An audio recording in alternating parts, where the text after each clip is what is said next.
This year, there were 87 NBA playoff games played. Of these 87 games, only about 40 of them, less than half, were decided by fewer than 10 points. Now, these types of blowouts are expected in the first round matchups, but they didn't stop there. On the highest stage, the NBA Finals, between the two best teams, not one of the 6 games played was decided by single digits. It's clear that we're getting a lot of blowouts nowadays in the NBA, and I'm here to clear up the reasons why, so you can appreciate all the behind-the-scenes work that goes into creating these blowouts.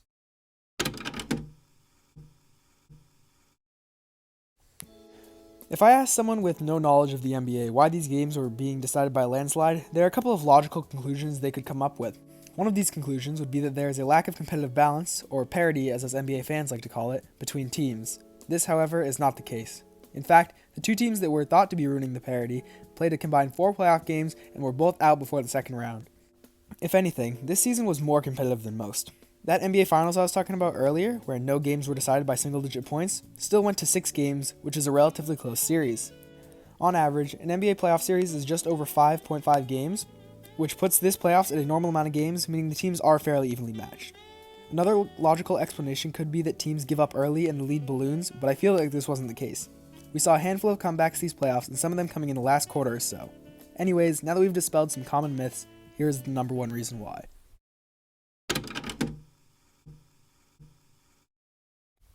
One word: homogeneity. Look at the 4 conference finals teams. They have their all-stars, but then are surrounded by a ton of good shooters. The NBA has been around for 75 years, and teams have figured out the formula to be a good team. Obviously, you need your superstar, but that's not new. Having good players has always been important to having a good team. The way it has changed is in play style. Every team is shooting more threes than ever, and it doesn't take a genius to know that 3 is more than 2. Since everyone is taking a lot of threes, the difference between a double-digit win and a close game is 3 or 4 threes. With teams taking 35 threes a game, that's about a 5% difference in three-point percentage on each side changing a game.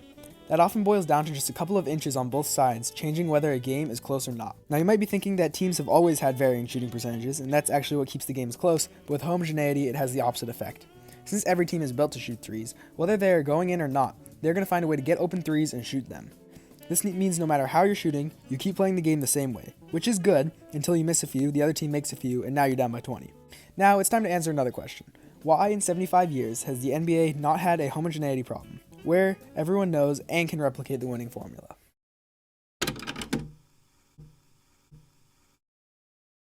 There are 2 main reasons for this, and one of them is analytics.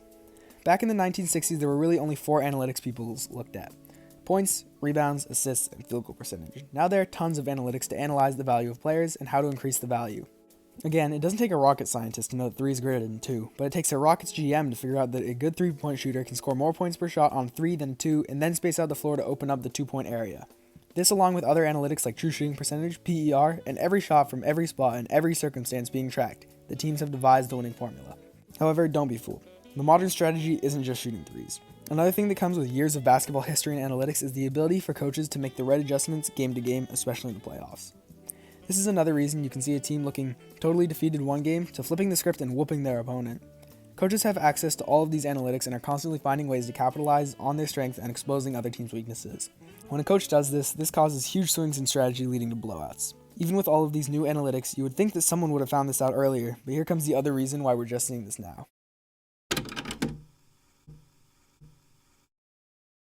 Nowadays, we are obsessed with efficiency in our lives, and this has translated into our basketball, where we also love efficiency. People were trying to find a TikTok life hack for the NBA, and they have found it in the form of space and shooting. Another reason the modern day has allowed this change is talent pool. Countries outside of the US have more basketball programs than ever, greatly increasing the amount of people GMs can choose from when finding players. There is now more of a surplus of tall, athletic people playing basketball, meaning teams are able to be more selective about the skill set they are looking for, allowing them to build optimal teams for the optimal strategy. As you've heard from this whole video, change is happening, and we love to target older fans for them being resistant to change, but in reality we're all a little bit off put. However, it's time to face this change head on.